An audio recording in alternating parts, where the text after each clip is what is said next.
नमस्कार, आप देख रहे हैं वीके न्यूज और मैं युधिष्ठिर उपाध्याय। हाल ही में इजराइल ने हमास के ठिकानों पर हमला करके कैसे तबाही मचाई वो हर किसी ने देखा।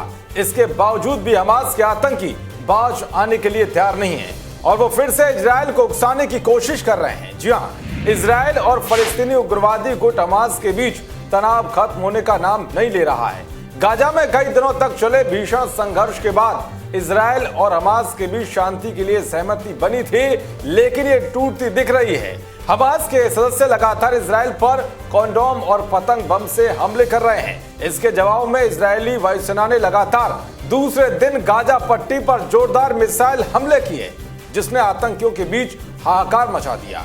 जानकारी के मुताबिक इजरायली मिसाइलों ने गुरुवार को हमास के गाजा शहर में स्थित कई ठिकानों को तबाह कर दिया। बताया जा रहा है कि इस हमले की चपेट में नागरिक प्रशासन की एक इमारत भी आ गई। इसके अलावा कई खेत भी तबाह हो गए हैं। अभी तक इन हमलों में किसी के मारे जाने की कोई खबर नहीं है। इसी बीच हमास ने एक बयान जारी करके कहा है कि हमले इजराइल की नई सरकार की ताकत का प्रदर्शन है। उधर हमास के नियंत्रण वाले अल अक्सा टीवी ने दावा किया है कि गाजा शहर में इजराइल के एक ड्रोन विमान को मार गिराया गया है। खबरों में यह भी कहा जा रहा है कि हमास ने हैवी मशीन गन से इजराइल की तरफ गोलीबारी की। इसकी वजह से इजराइल में चेतावनी वाले सायरन बजने लगे।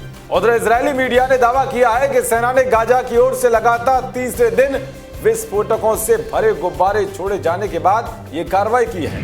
इजरायली मीडिया ने बताया कि इन विस्फोटक गुब्बारों को छोड़े जाने का मकसद इजरायली खेतों में आग लगाना है। उधर इजरायली सेना ने कहा है कि वो हमास की सैन्य ताकत और उसके ठिकानों को लगातार निशाना बनाता रहेगा। दरअसल चरमपंथी गुट हमास के सदस्य कॉन्डोम को फुलाकर उसके अंदर कोयला जैसे ज्वलनशील पदार्थ भरते हैं और फिर इजरायली इलाकों में उड़ा देते हैं। इन गुब्बारों के फटने से आग लग जाती है।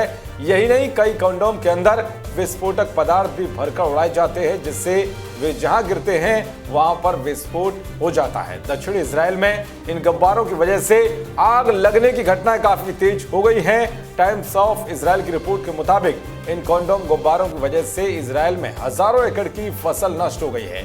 इससे लोगों को काफी नुकसान उठाना पड़ा है। इजरायली सेना के मुताबिक इन कॉन्डोम गुब्बारों का उद्देश्य लोगों को मारना और भारी तबाही मचाना होता है। इन गुब्बारों की चपेट में अक्सर बच्चे आ जाते हैं, जो लालच में फंसकर उसे छू देते हैं या उसे लेने दौड़ते हैं। इन विस्फोटों में कई इजरायली बच्चे भी घायल हुए हैं, लेकिन अब हमास की इन हरकतों का इजरायली सेना ने भी तगड़ा जवाब देना शुरू कर दिया है। देश और दुनिया की तमाम खबरों को पाने के लिए देखते रहिए वीके न्यूज। नमस्कार।